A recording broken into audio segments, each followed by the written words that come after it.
വിമല ഹൃദയങ്ങളിലേക്ക് സ്വാഗതം. ഒരിക്കൽ ഒരു പെൺകുട്ടി മൂവാറ്റുപുഴയ്ക്കടുത്തുള്ള പൈങ്ങോട്ടൂർ എന്ന ഗ്രാമത്തിൽ മറ്റു കുട്ടികളെപ്പോലെ കളിച്ചും ചിരിച്ചും വളർന്നു വന്നു. പ്രൈമറി ക്ലാസ്സിൽ പഠിക്കുമ്പോൾ തന്നെ ആ പെൺകുട്ടിയുടെ മനസ്സിൽ ഒരാഗ്രഹമുണ്ടായി. കന്യാസ്ത്രീയാവണം, മിഷൻ വേല ചെയ്യണം. ഒരു ദിവസം 4ാം ക്ലാസ്സിൽ പഠിക്കുമ്പോൾ യൂത്ത് ഫെസ്റ്റിവലിന് ഒരു ഡാൻസ് ഡ്രാമ അരങ്ങേറി. അതിലെ പ്രധാന കഥാപാത്രത്തെ അവതരിപ്പിച്ചുകൊണ്ട് ആ പെൺകുട്ടി പാടി, ഞാനും പോകാം മിഷൻ വേലയ്ക്കായി. കാലം കടന്നുപോയി. 10ാം ക്ലാസ് കഴിഞ്ഞ് ആ പെൺകുട്ടി മഠത്തിൽ ചേർന്നു. ആ പെൺകുട്ടി ആരെന്നറിയണ്ടേ? തികഞ്ഞ ഒരു കലാകാരിയും പ്രാർത്ഥനാ ചൈതന്യവും നിഷ്കളങ്ക മനസ്സുമുള്ള ഒരു സിസ്റ്ററാണ് അവർ. കർമ്മലിത സഭാംഗമായ സിസ്റ്റർ ലീമ.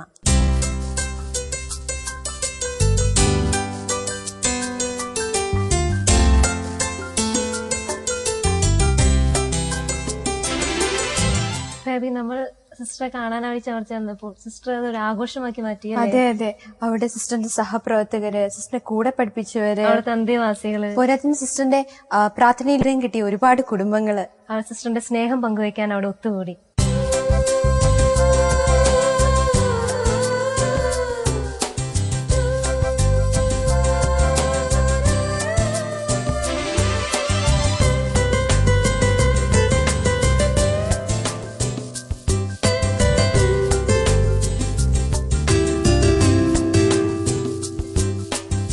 സിസ്റ്റർ അതിരാവിലെ പള്ളിയിൽ പോയി മാതാവിനോട് പ്രാർത്ഥിച്ച് സീനിയർ സിസ്റ്ററിന്റെ അനുഗ്രഹം വാങ്ങിയാണ് ഈ പ്രോഗ്രാം ആരംഭിച്ചത്.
ലീമയുടെ സഹപ്രവർത്തിയായ മോളി ടീച്ചർ സിസ്റ്ററിന്റെ പ്രവർത്തന മേഖലയുടെ ആരംഭ കാലഘട്ടങ്ങളെക്കുറിച്ച് നമ്മളോട് പറയുന്നു.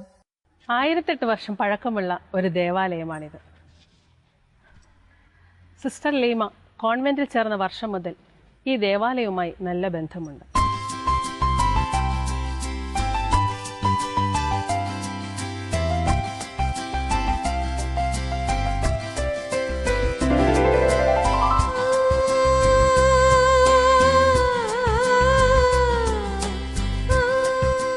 കുഞ്ഞുമേരി എന്ന് വിളിച്ചിരുന്ന ഈ കുട്ടി തന്റെ ബാല്യകാലം മുതലേ ആത്മീയ അന്വേഷണത്തിന്റെ ഒരു യാത്രയിലായിരുന്നു. 10ാം ക്ലാസ്സിൽ പരീക്ഷ എഴുതി കഴിഞ്ഞ് റിസൾട്ട് വന്നപ്പോൾ ഞാൻ ഇംഗ്ലീഷിന് തോറ്റുപോയി. വീണ്ടും പഠിക്കുന്നതിന് വേണ്ടി മൂവാറ്റുപുഴ സെന്റ് അഗസ്റ്റിൻസിലുള്ള ബോർഡിങ്ങിൽ ചേരുകയും അങ്ങനെ ഓക്സ്ഫോർഡിൽ 3 മാസം പഠിക്കുകയും ചെയ്തു. അപ്പോൾ അവിടുത്തെ സിസ്റ്റേഴ്സുമായിട്ട് പരിചയപ്പെടുകയും അമ്മ ത്രേസ്യ പുണ്യോതിയും കൊച്ചുത്രേസ്യ പുണ്യോതിയും ഈ സഭയിലുണ്ടായിരുന്ന വിശുദ്ധരാണെന്ന് മനസ്സിലാക്കുകയും അവരോടുള്ള താല്പര്യപ്രകാരം ഈ സഭയിൽ ചേരാൻ ആഗ്രഹിക്കുകയും ചെയ്തു. അന്നത്തെ പ്രൊൻഷാളമ്മയായിരുന്ന ബഹുമാനപ്പെട്ട ആഞ്ചലൂസ് അമ്മയോട് ഞാൻ ചോദിച്ചു. പ്രൊൻഷാളമ്മ എടുക്കാമെന്ന് എടുക്കുകയും ചെയ്തു.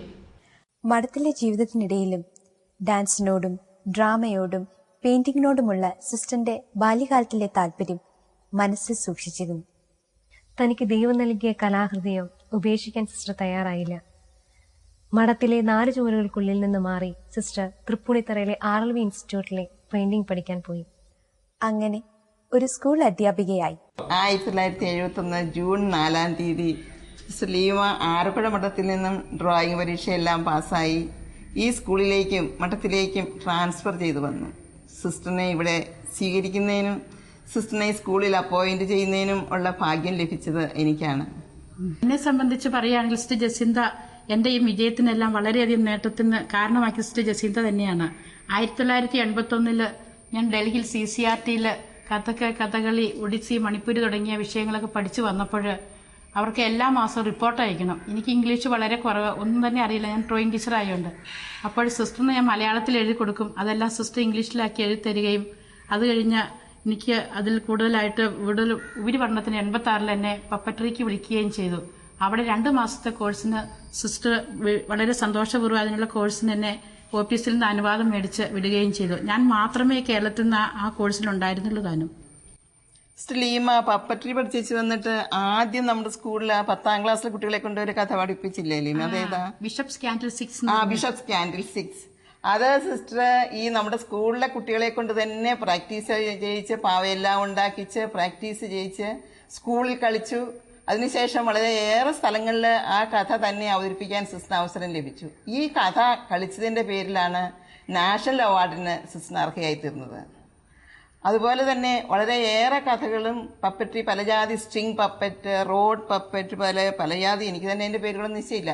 സിസ്റ്ററിന് അറിയായിരിക്കില്ല എന്തൊക്കെയാണ് പഠിച്ചാൽ ഏതെല്ലാം puppet? Glass puppet, road puppet, string puppet, shadow puppet, എല്ലാ ജാതി പപ്പറ്ററിയും സിസ്റ്റർ ലീമ ഈ സ്കൂളിലും ഇവിടെ ഉണ്ടാക്കുന്നത് എല്ലാം പരിസരത്തുള്ള മറ്റു സ്കൂളുകളിലും ഡിസ്ട്രിക്ട് ലെവലിലെ മറ്റേ ട്രെയിനിങ് നടത്തുന്ന സ്ഥലങ്ങളിലും എല്ലാം കൊണ്ടുപോയി പഠിപ്പിക്കുകയും അവിടെയുള്ളവരെ കാണിക്കുകയും അവരെ അതിൽ അഭ്യസിപ്പിക്കുകയും ചെയ്യുന്ന ആ നിർബന്ധ ബുദ്ധി പോലെയാണ് സിസ്റ്റർ ലീമ പ്രവർത്തിച്ചിരുന്നത്. തന്റെ കലാപരമായ കഴിവ് കുട്ടികളുടെയും സമൂഹത്തിന്റെയും നന്മയ്ക്ക് വേണ്ടി ഉപയോഗിച്ചു.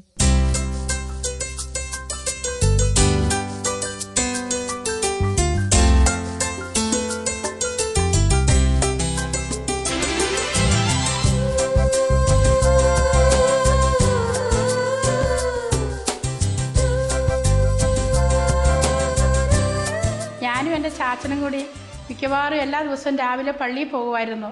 ചാച്ചന് ഈശോയെപ്പറ്റി വളരെയധികം പറഞ്ഞു തരുമായിരുന്നു. എനിക്ക് ദിവ്യകാരുണ്യ ഈശോയോട് അങ്ങനെ ചെറുപ്പം മുതൽ ഒരു വളരെ ഭക്തി ഉണ്ടായിരുന്നു.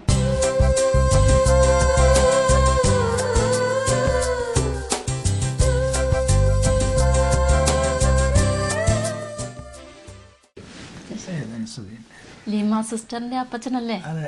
ആ, സിസ്റ്റർ 10ാം ക്ലാസ് ഒക്കെ കഴിഞ്ഞപ്പോ എന്ത് ചെയ്യണമെന്നായിരുന്നു അപ്പച്ചന്റെ തീരുമാനം? വലിയ തീരുമാനമൊന്നും ഇല്ലായിരുന്നു.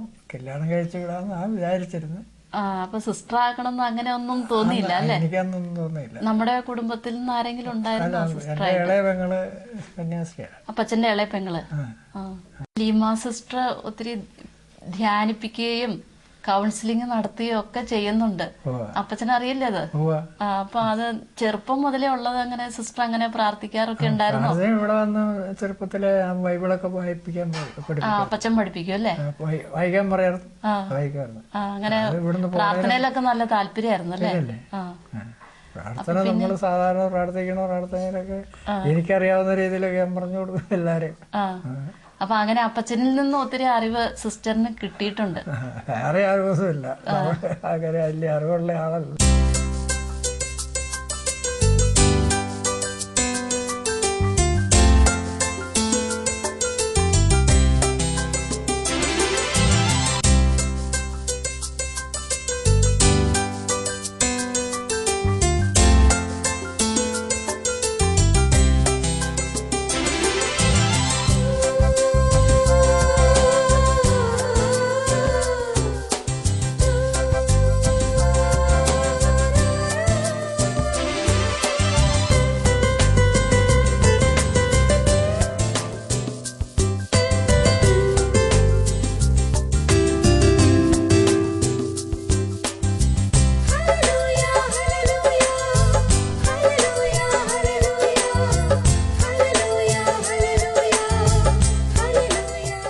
കൂട്ടുകാരുമായിട്ട് സ്കൂളിൽ ചെല്ലുമ്പോൾ ഞങ്ങൾ മാടം കെട്ടുകയും മാടം കെട്ടിലിരുന്ന് സന്യാസികളെ പോലെ തപസ്സിരിക്കുകയും അങ്ങനെ പ്രാർത്ഥിക്കുകയും ഇടയ്ക്കൊക്കെ ഞങ്ങൾ കളിക്കുകയൊക്കെ ചെയ്യുമായിരുന്നു.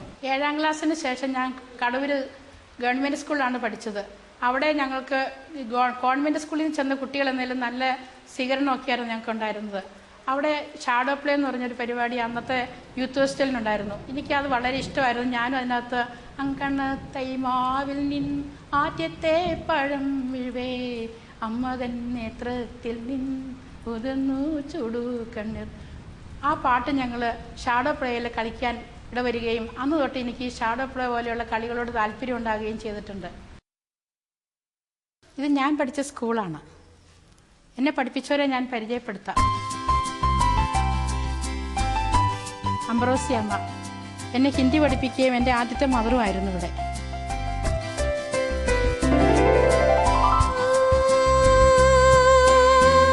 വിക്ടിമാമ്മ എൻ്റെ പ്രൊഫഷാലമ്മയായിരുന്നു അമ്മ.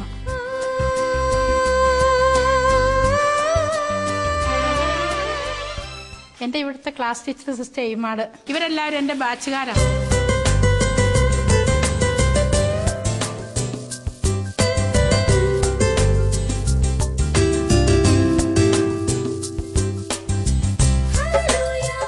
ഞങ്ങളുടെ CMC കുടുംബത്തിന് ദൈവം നൽകിയിരുന്ന വലിയ ദാനമാണ് ഞങ്ങളുടെ സ്റ്റെല്ലീമ.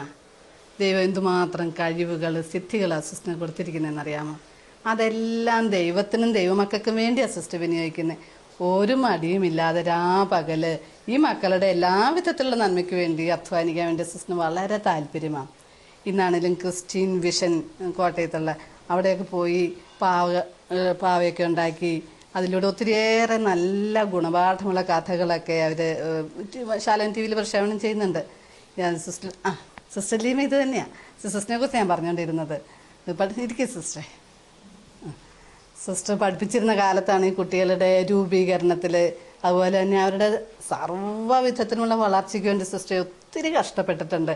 ഈ പ്രത്യേകിച്ച് പാവപ്പെട്ട കുട്ടികളൊക്കെ അതുപോലെ വേദനിച്ചിരിക്കുന്ന കുട്ടികളെയൊക്കെ കാണുവാണെങ്കിൽ അവരെയൊക്കെ അരികിൽ വിളിച്ചിരുത്തി എന്താ മോനെ എന്താ മോളെ പറ്റിയെന്നൊക്കെ ചോദിച്ച് അതുപോലെ അവരുടെ വിഷമമൊക്കെ മനസ്സിലാക്കി അവർക്ക് ഉപദേശം കൊടുത്ത് അതുപോലെ അവർക്ക് വേണ്ട സാമ്പത്തിക സഹായങ്ങളാണെങ്കിൽ അതും ചെയ്ത് കൊടുത്ത് അങ്ങനെ എല്ലാ വിധത്തിലും കുട്ടികളുടെ വളർച്ചയ്ക്ക് വേണ്ടി ഒത്തിരി കഠിനാധ്വാനം ചെയ്ത സിസ്റ്ററാണ് സലീമ.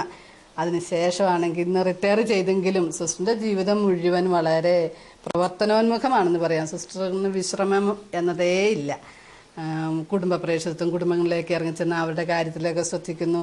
അതുപോലെ കുടുംബ കൂട്ടായ്മയിൽ വളരെ സജീവമായിട്ട് സിസ്റ്റർ പ്രവർത്തിക്കുന്നുണ്ട്. ഫാമിലി കൗൺസിലിംഗ് കൊടുക്കുന്നു.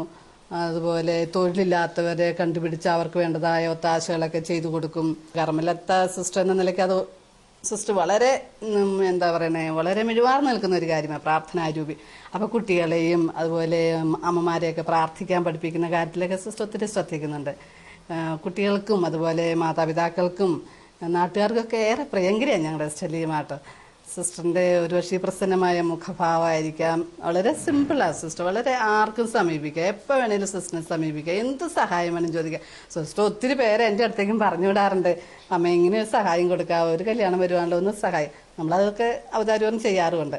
അങ്ങനെ എപ്പോഴും അതെ മറ്റുള്ളവരെ കുറിച്ച് സിസ്റ്ററിന് ചിന്ത, ഇവരെയൊക്കെ എങ്ങനെ തമ്പുരാനിലേക്ക് വളർത്താമെന്നത് സിസ്റ്ററിൻ്റെ ഒരു ചിന്ത എന്ന് നമുക്ക് ജീവിതം കണ്ടാൽ തോന്നിപ്പോകും. വളരെ സന്തോഷത്തോടു കൂടി തിരുസഭയെ സ്നേഹിച്ച് അധികാരികളെ സ്നേഹിച്ച് മറ്റുള്ളവരെ സ്നേഹിച്ച് എല്ലാവർക്കും വേണ്ടി ജീവിതം ഒഴിഞ്ഞു വെച്ചിരിക്കുന്ന നല്ലൊരു സമർപ്പിതയാണ് ഞങ്ങളുടെ സിസ്റ്റർ ലീമ.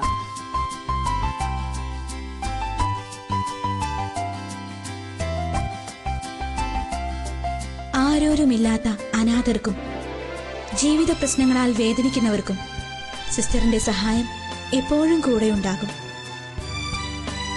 എനിക്ക് അമ്മ ആടിനെ തന്നു. അതിനെ ഞാൻ കൊണ്ടുവന്ന് വളർത്തി. കുഞ്ഞുങ്ങളൊക്കെ ഉണ്ടായി. 15 വർഷം വളർത്തി. പിന്നെ എൻ്റെ കൊച്ചിനെ കെട്ടിച്ചു വിട്ടു.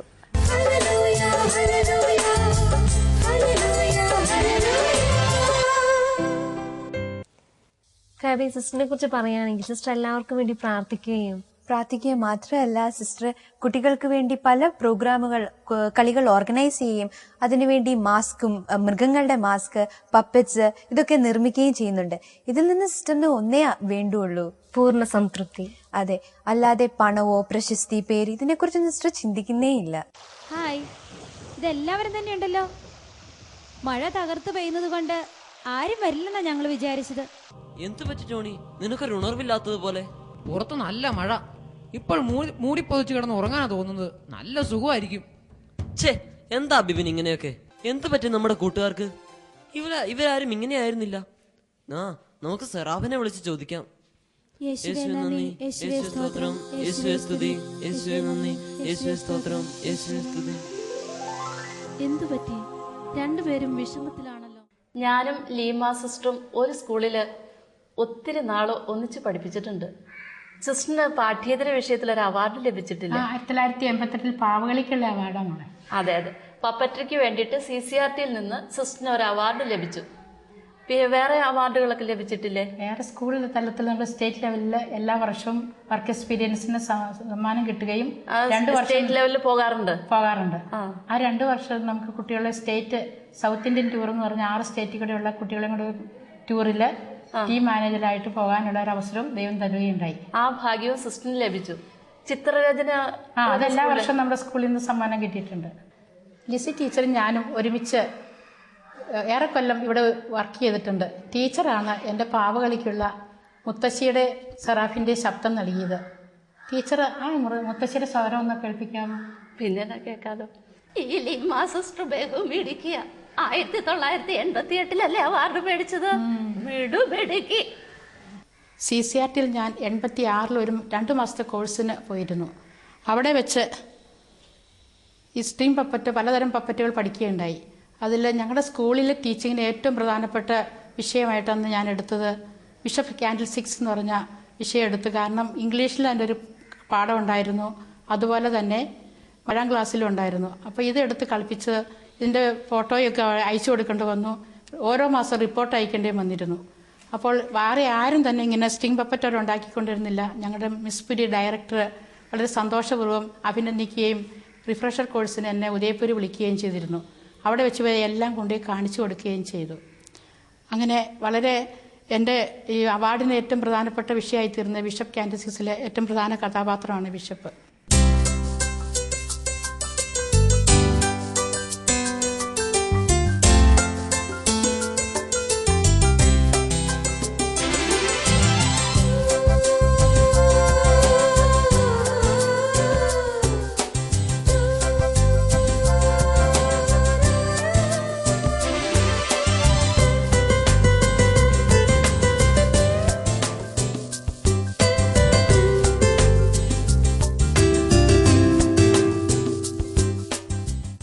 ക്രിസ്തു തൻ്റെ ജീവിതം മറ്റുള്ളവർക്ക് വേണ്ടി സമർപ്പിക്കുകയായിരുന്നു.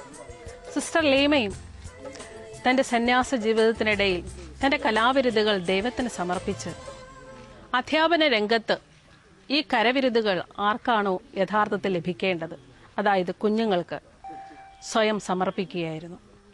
പ്രകൃതിയിലെ വിവിധ വിഭവങ്ങൾ ഒരുക്കിക്കൊണ്ടുള്ള ഒരു പ്രോഗ്രാമാണ് ഇവിടെ തയ്യാറാക്കിയിരിക്കുന്നത്. അതിൻ്റെ റിഹേഴ്സൽ ഇവിടെ നടക്കുന്നു. ഹായ് കൂട്ടുകാരെ, ഞാനാണ് പൂവാലം പൂങ്കോഴി. എനിക്ക് വേണ്ടി ഈശോ എന്തെല്ലാമാണ് തന്നിരിക്കുന്നതെന്ന് അറിയാമോ? മുറ്റം നിറയെ പൂക്കൾ. Hi hi hi. പൂക്കൾ നിറയെ പാറി നടക്കുന്ന പൂമ്പാറ്റകൾ.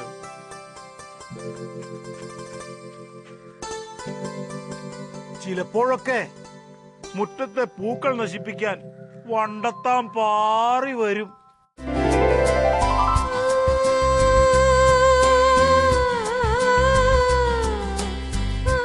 സിസ്റ്റർ ബ്രിട്ടോ എൻ്റെ ടീച്ചറാണ്. ജോമെട്രിക്കൽ ഡ്രോയിങ് ആണ് എന്നെ പഠിപ്പിച്ചത്. സിസ്റ്റർ ഞാനിവിടെ RLV ഫൈൻ ആർട്സിൽ ഒരുമിച്ച് പഠിക്കുകയും ഒരുമിച്ച് നടക്കുകയും ചെയ്തിട്ടുണ്ട്. അന്നത്തെ എല്ലാ കാര്യങ്ങളും ലീമ ഇപ്പോഴും ഓർക്കുന്നുണ്ടോ? ഞാൻ ഓർക്കുന്നുണ്ട്. അന്ന് RLV പഠിച്ചതുകൊണ്ട് ഫൈൻ ആർട്സിൻ്റെ എല്ലാ വശങ്ങളും മനസ്സിലാക്കുവാനും ഇന്ന് ഈ ചാവറയിൽ ഈ തയ്യൽ സെൻറ്റർ ആരംഭിക്കുവാനും എല്ലാം സാധിച്ചു. ഇന്നത് ഭംഗിയായി കൊണ്ടുപോകാൻ സാധിക്കുന്നുണ്ട്. ഒത്തിരി പേര് ഇവിടെ വന്ന് വാങ്ങിക്കുന്നുണ്ടെന്നും ഞാനും ഒത്തിരി സാധനം ഇവിടെ നിന്ന് മേടിക്കുകയും ചെയ്തിട്ടുണ്ടല്ലോ. നല്ലതാണ്. കൊച്ചുങ്ങൾക്കെല്ലാം ജോലി കിട്ടുന്നതിനും എല്ലാം ഈ സെൻറ്റർ ഉപകാരപ്രദമാണ്. അന്ന് ആ സിസ്റ്റർ പറഞ്ഞു തന്നില്ലേ, യോസേപ്പിതാവിനോട് പ്രാർത്ഥിച്ചാൽ കണക്കിൻ്റെ മധ്യസ്ഥനാണ്, പ്രാർത്ഥിച്ച ഫലം കിട്ടുമെന്ന്. എനിക്ക് ആ അന്നത്തെ ആ പേഴ്സ്പെക്റ്റീവിൻ്റെ പരീക്ഷയുടെ അന്ന് ഭയങ്കര വിഷമായിരുന്നു. കരഞ്ഞ് പ്രാർത്ഥിച്ചപ്പോൾ എനിക്ക് അറിയാൻ കൊള്ളാത്ത ഒരു വിഷയമായിരുന്നല്ലോ അന്ന് വന്നത്. എന്നിട്ട് യോസേപ്പിതാവിൻ്റെ മധ്യസ്ഥതയല്ല അതെനിക്ക് ശരിയായിട്ട് ചെയ്യാനും ഞാൻ മാത്രം അന്ന് 84 പേര് പരീക്ഷ എഴുതി ജയിച്ചെന്ന് പറഞ്ഞപ്പോൾ നമ്മുടെ മൂത്ത മാസ്റ്റർ വളരെ സന്തോഷപൂർവ്വം എൻ്റെ സർട്ടിഫിക്കറ്റ് വാങ്ങിച്ച കാര്യമൊക്കെ ഞാൻ ഇപ്പോഴും ഓർക്കുന്നുണ്ട്. സിസ്റ്റർ ലീമയെക്കുറിച്ച് പറയുകയാണെങ്കിൽ നല്ല പ്രാർത്ഥനാ ചൈതന്യവും സന്തോഷവും സംതൃപ്തിയും കലാവിരുദ്ധമുള്ള ഒരു വ്യക്തിയാണെന്ന് പറയുന്നതിൽ എനിക്ക് അഭിമാനവും സന്തോഷവും ഉണ്ട്. നന്മ നിറഞ്ഞ ഒരു കുട്ടിക്കാലവും സ്കൂൾ ജീവിതവും അധ്യാപന വൃത്തിയും എല്ലാം പിന്നിട്ട് സിസ്റ്ററിന്റെ ജീവിതം ഇന്ന് ഒരു റിട്ടയർഡ് ലൈഫിലൂടെ കടന്നു പോവുകയാണ്. എങ്കിലും ഈ കലാകാരിക്ക് വെറുതെ ഇരിക്കുവാനാവില്ല. ഇന്നും പുതിയ പുതിയ പ്രോഗ്രാമുകളെക്കുറിച്ച് ചിന്തിച്ചുകൊണ്ടേയിരിക്കുന്നു. അതെ അതെ, ജിറാഫും പച്ചക്കറികളും പൂക്കളും പൂമരങ്ങളുമെല്ലാം സിസ്റ്ററിന്റെ മനസ്സിലൂടെ ജീവനുള്ള കഥാപാത്രങ്ങളായി കുട്ടികളുടെ മുൻപിലെത്തുന്നു.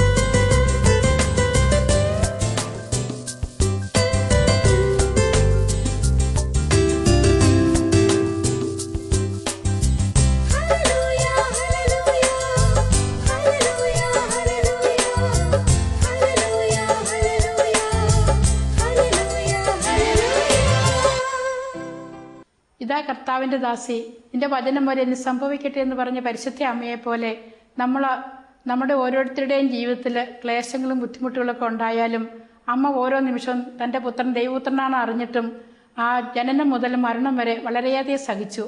ആ സഹനത്തിലെല്ലാം നിശബ്ദമായ സഹനം, ഇത് പിതാവിൻ്റെ ഇഷ്ടമാണെന്നുള്ള സന്തോഷത്തോടെ സഹിച്ചതുപോലെ നമ്മുടെ ജീവിതത്തിലും കുടുംബജീവിതത്തിലും സന്യാസ ജീവിതത്തിലോ ഏതൊരു ജീവിതത്തിലേക്ക് കടന്നാലും അതിൻ്റെതായ ചെറിയ ചെറിയ കഷ്ടപ്പാടുകളും സന്തോഷങ്ങളും ബുദ്ധിമുട്ടുകളും ഉണ്ടാകും. അവയെല്ലാം ഈശോയുടെ തിരുമനസ്സാണെന്നുള്ള ബോധ്യത്തിൽ സ്വീകരിക്കാനുള്ള കൃപയും പരിശുദ്ധാത്മാവിൻ്റെ അഭിഷേകം ലഭിക്കുന്നതിന് വേണ്ടി നമുക്കെല്ലാവർക്കും പ്രാർത്ഥിക്കാം. നന്മ നിറഞ്ഞ ഇത്തരം ഹൃദയങ്ങളെ അറിയുക വഴി നമുക്കും നിഷ്കളങ്കതയുടെയും സഹനത്തിന്റെയും മേലങ്കി അണിയാം. അത് നമുക്കും നാം കണ്ടുമുട്ടുന്നവർക്കും അനുഗ്രഹവും സന്തോഷവും നൽകുന്നതിന് കാരണമായി തീരട്ടെ.